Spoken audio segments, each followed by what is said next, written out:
Welcome to Sedgehill Academy's History Department. I hope you enjoy finding out about how we study history at Sedgehill.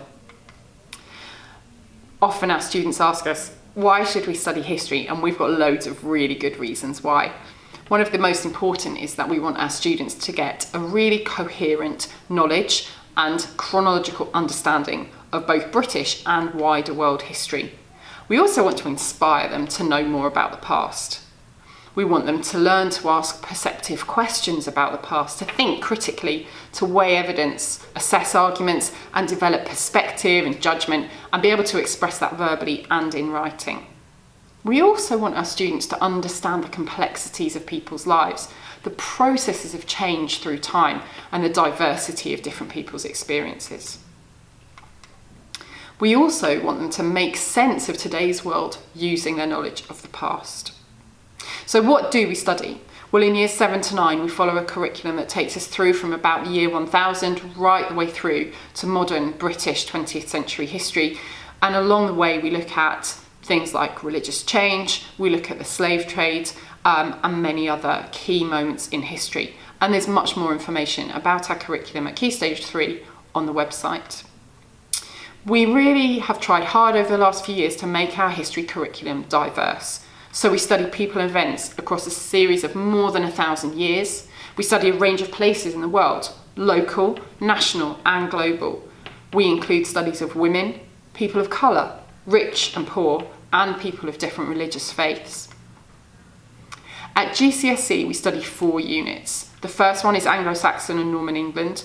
We then do a long study of migration through time, right from the Vikings to the Windrush generation. We then do a depth study on Weimar and Nazi Germany, and we finish with a study of the Cold War, taking us up to 1991 and the fall of the Berlin Wall.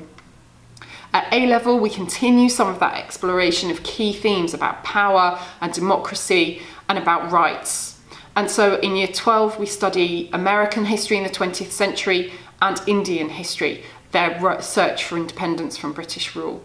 And in year 13, we do a longer study again, this time looking at British history from 1780 through to 1928, and looking at protest, agitation and parliamentary reform. And the students also complete a piece of coursework.